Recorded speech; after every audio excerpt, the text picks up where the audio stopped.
From Forex Traders Daily, this is your daily analysis with Ross Mullins, live from Richmond, Virginia. Hello everyone, this is today's video analysis for January 12th, 2017. In today's video, I'm going to do kind of a general overview of each of the U.S. currency pairs because we saw some significant changes in the market yesterday after the President-elect Trump spoke. The dollar didn't seem to be very happy with what he had to say, and we've seen a pretty significant sell-off, a big change from what we saw yesterday during the live trade room. So let's go over each currency pair and discuss what we might be looking for now with the U.S. dollar and the setups that we have. And the big theme about today's video is waiting for the right setup before taking the trade, because just because you've seen significant movement, significant shift in momentum doesn't mean it's the right time to get in a trade. A good example of that is here on the USD CHF, the dollar franc, where we could see this black box here on the chart. You see it up at the top right hand corner between the orange, the green, and the yellow shaded area. Well, if you note here, the yellow shaded area between 1.0055 and 70, the last couple of times we were here, the market found support. All you'd have to do is look at this low liquidity spike that we saw here, pushed all the way down to the yellow zone and suddenly reversed. You can see even back here, prior to that, back in November, the market found support and went up. So we're clearly at an area of support. So in all cases, it's never really a great idea to go short on top of a support. It's the price level right now, or this price is capping the price from going lower. It's preventing the price from going lower. So if we're going to look for the trade setup, we want to see it break that price level and continue to pressure lower. So that would be the setup that we're looking for. If you're going to sell anything, it's never a good idea to sell it at the lowest price. You want to see it sell at a higher price. It's better investment for your money. Remember that old saying, buy low, sell high. So if you're going to see something as a sell, you want it to be at a higher price or break through a price barrier like the support level that we're at right now. Let's go ahead and zoom it in one time here on the dollar franc, and you can really get a handle on that support.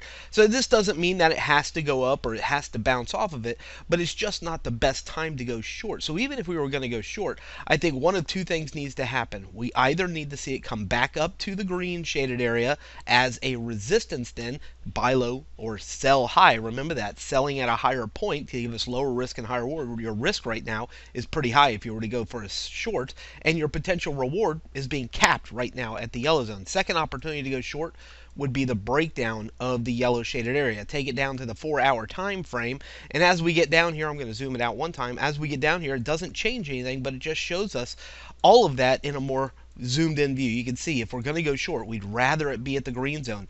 Lower risk, higher reward. If we're going to go short, we need it to break down through the yellow zone, which obviously it hasn't done yet, and didn't even do it back here on the left hand side. So again, it needs to break through the yellow zone or rally back to resistance before going short.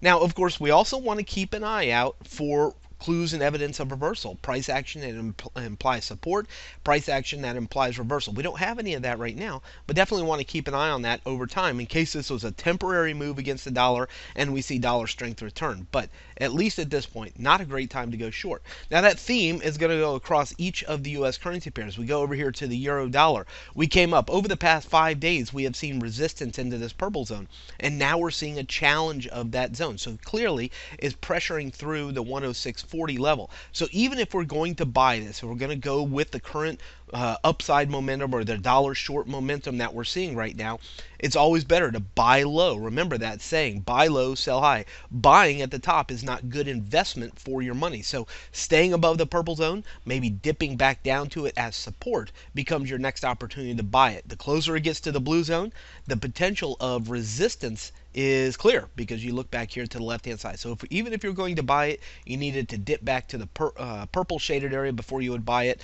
Don't buy it as close as it gets to the 700, 715 level because there's potential resistance. It needs to come down before we go long on the euro dollar. Going short, there's no reason, at least at this current moment, to go short on the euro dollar. Take it over here to the GBP USD. Similar situation. We've seen a significant rally off of multi-decade lows. It reached a multi-decade low here into the mid 1.2000s, 2040s, and suddenly reversed on President-elect Trump's speech yesterday. Suddenly reversed, went back higher. Interesting level here at the orange shaded area, the 122.80, 122.95 level. We'll discuss that later in the trade room. Also, the green shaded area, 123.50 as resistance. So we're reaching into resistance. We're clearly still well within the parameters of the downtrend, the red trend line. So definitely want to keep that in mind. We have not changed the trend. We're seeing some upward push like we did here, but then suddenly we're looking for resistance. If we're going to buy this currency pair, even if you're considering buying it, I think you need the breakout setup. You need it to break through the 123 level before we'll see it continue to pressure higher for the GBP USD. Moving over to the USD CAD, we've been discussing the two blue trend lines, the congestion zone inside the little black box up here at the top right hand corner. The market showed signs prior to the speech yesterday, showed signs of reversal to go back up. Big blue candle prior to that speech, and then suddenly market turning lower. Again, if you're going to go short, if you're going to sell this currency pair in the direction of the current trend, I think it's better to wait for it to rally back into resistance before you go short. Maybe be as close as this yellow shaded area, but I'd be cautious there at this current point. The last time we touched the pink shaded area is right here. Kind of difficult to see. Let's go ahead and put a black X there. Right there where the black X is in the middle of the chart. You can see it right there. That's where the last time the market touched this pink zone. Take a look at what happened the last time the market touched this pink zone. It reversed and went back up. Even prior to that, there's a second time it touched this pink zone right here. So the two black X's back here show us support at the pink zone and reversal. So I would say, at least at this point, if you're going to go short, you need it to go up into resistance or at minimum break down under the pink zone if we're going to have any evidence that is going to continue this downside momentum for the US CAD. Moving over to the US yen, similar situation is falling into support. Let's go ahead and just zoom it in. Of course, we've been in an uptrend. Let's go ahead and zoom it in. Of course, prior to the news, we've been discussing this, or the speech yesterday, we were discussing the pink shaded area support. A lot of volatility on that. Take a look. Rise, fall on this candle right here. Prior to the speech, we were way up here into the 116s. So now we're back into the yellow zone. Again, if you're going to go short, doesn't make sense to go short into support. You need one of two reasons to go short. It breaks that support, which it hasn't done yet, or it rallies back into resistance, which at this point will be the pink zone at 115.0. So two reasons to go short: back in the pink zone or under the yellow zone. Going short on top of support just doesn't make logical sense for the US yen. Moving over to the AUDUSD, it's on the rise, pressuring higher. So when do we want to go long? Do we just take a random long just because it's going up? No, because last time we were here, if you take a look right here where this blue circle is, let me see if I can move it up a little bit like this. The last time we were here, we saw challenges of this green zone and sudden reversal, and it went back down. So, and of course, we have the 100 period simple moving average here as well, but the last time we were in the blue circle, it found resistance and reversed and went down. So we want clear evidence that this is a breakout. We don't want just a challenge. We want a breakout of the 7,500 level and then a potential continuation towards the yellow zone. Remember, buy low, sell high. If you're looking to buy something, it's better to buy it at a low price, not the highest price it's been for the past couple of months. So I think that this skyrocket that we're having on the AUDUSD is not the best timing to get in. So when do we get into it? Well, I think what we needed to do is stay above the green zone, with some clear breakout, stay above the green zone, 7,500. Before we look for a new opportunity for it to, and sit down on top of it likely as support before we look for it to go back to the yellow zone.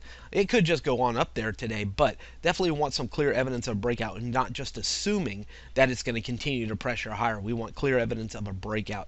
And over here to the NZD, similar situation. We've been studying this downtrend, the red trend line, over the past several days. Let's go ahead and zoom it in a little bit here on the red trend line. You can see the downtrend line coming from the top of where the red circle is up here at the top, capping this resistance, and here we are challenging that same area again. Again, I would say just the same thing I've been saying the entire time.